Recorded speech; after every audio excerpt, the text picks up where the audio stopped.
হেই WhatsApp ভাই brother, কি অবস্থা সবার? আসসালামু আলাইকুম ভাই ভাবি।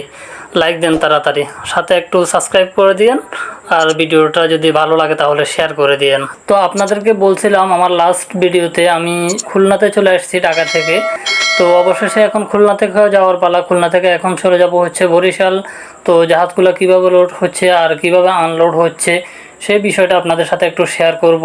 জানি না আপনাদের কেমন লাগবে। তো আপনারা নিজেরাই দেখতে পাচ্ছেন আমার সামনে কিছু বস্তা আনলোড করা হচ্ছে জাহাজ থেকে।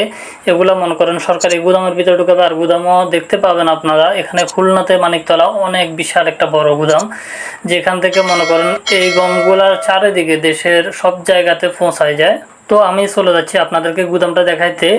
গেট দিয়ে বের হতে দেখতেছি প্রচুর গরম পড়তেছে, এই কারণে এখানে গাছের ডালের নিচে গাছের ছায়া মানুষজন বসে কিছুক্ষণ ঠান্ডা হাওয়া বাতাস খাইতেছে। আর এই যে দেখতেছেন আপনাদের সামনে বিশাল বিশাল অনেকগুলা গুদাম। এই গুদামগুলাতে চাউল গম এগুলাই রাখা আছে। তো এই গুদামগুলা থেকে জাহাজে করে অথবা গাড়িতে করে সরকারি যেসব জায়গায় গুদাম আছে 30 কেজি 20 কেজি 15 কেজি যে গমগুলা বা চাউলগুলা দেওয়া হয়, ওই সব গুদামগুলাতে চাউলগুলা পৌঁছে দেওয়া হয়। আর কিছুদিন ধরে প্রচুর পরিমাণে গরম পড়তেছে। এই গরমের মধ্যে যতটুকু সম্ভব বাইরে হওয়ার চেষ্টা করবেন। আর এখানে প্রচন্ড পরিমাণ গরম। আমার কথাগুলো ক্লিয়ার হবে যে আউট নয়েজ অতিরিক্ত। আমার এই ভিডিওটাতে দেখতেই পাইলেন আউট নয়েজ অতিরিক্ত, তাই আমি ভিডিওটা মনে করেন আমার রুমে এসে তারপরে বানাইলাম, মানে ভয়েসটা এডিট করলাম। আর এখানে হুট করে আরেকটা গাড়ি চলে আসলো, প্রচণ্ড পরিমাণে বালি উঠতেছে। জানি না আমার ভিডিও দেখে আপনারা কি মনে করবেন, মানে কি দেখাইতেছি, হয়তো নতুন তাই আপনারা সাপোর্ট করবেন, হয়তো আস্তে আস্তে অনেক কিছু শিখতে পারবো, অনেক কিছু শিখবো আপনাদের থেকে। ভালো মন্দ আপনারা কমেন্ট করবেন, অবশ্যই আমাকে জানাবেন। সবাই কিন্তু ছোট থেকে আস্তে আস্তে শিখতে শিখতেই বড় হয়। তো আমি আপনাদের কাছে অনেক কিছু শিখবো, আপনারা আমাকে শিখাবেন। আপনারা যেভাবে বলবেন ইনশাল্লাহ আমিও সেভাবে ভিডিও বানানোর চেষ্টা করব। ইনশাল্লাহ আপনারা যেভাবে ভিডিও বানাতে বলবেন, যেভাবে উৎসাহ দিবেন আমারে, সেভাবে আমার ভিডিও বানানোর চেষ্টা থাকবে।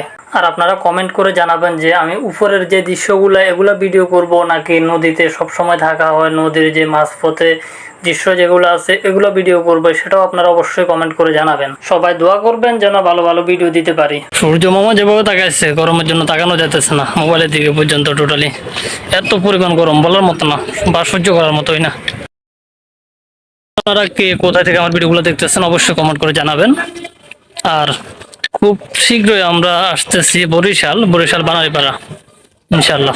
নদীপথে যাব, সবাই দোয়া করবেন যেন আল্লাহ সহি সালামত আমাদেরকে নিয়ে যায়। জানি না কেন সূর্য মামা এতটা ক্ষিপ্ত হয়েছে আন্টির মেয়েদের উপর, এত পরিমাণে রোদ দিচ্ছে, আন্টির মেয়েরা কালো হয়ে যেতেছে, চিন্তা এখন কোত্থেকে বের হচ্ছে না। তো অবশেষে ভিডিওর শেষ পর্যায়ে চলে আসছি, সামনে মেইন গেট, আমি বের হয়ে যাব। মেইন গেটের পরে আছে রেল গেট। এই যে গেট থেকে বাইর হইতেছি আমি, গেট থেকে বাইর হওয়ার পরেই কিন্তু একটা রেল গেট। এটা হচ্ছে খুলনা মানিকতলাতে। তবে এখানেও দেখি যে কিছু কিছু মানুষ দেখার জন্য আসে, নদীর পাড়ে ঘুরতে আসে আবার। তো আমিও মেইন গেট থেকে বের হয়ে গেছি, আর সামনে হচ্ছে রেল ক্রসিং। তো এখানে সামনে হচ্ছে কিছু দোকান আছে আর ছোট্ট একটা বাজার আছে। তো আমরা এখানে বসবো, কিছুক্ষণ চা নাস্তা খেয়ে ঘুরোঘুরি করবো, তারপর আমরাও চলে যাব আমাদের গন্তব্যস্থানে জাহাজে যেটা। তো ভিডিওর শেষে আপনাদের সাথে একটাই কথা, যে ভিডিওটা কেমন হয়েছে কমেন্ট করবেন, আর চ্যানেলটা সাবস্ক্রাইব না করলে এক্ষুনি সাবস্ক্রাইব করে দিবেন, আর ভিডিওটা ভালো লাগলে শেয়ার করে দিবেন, আর একটা লাইক করে দিবেন। তো সবাই ভালো থাকবেন, সুস্থ থাকবেন এই কামনা করি। আসসালামু আলাইকুম।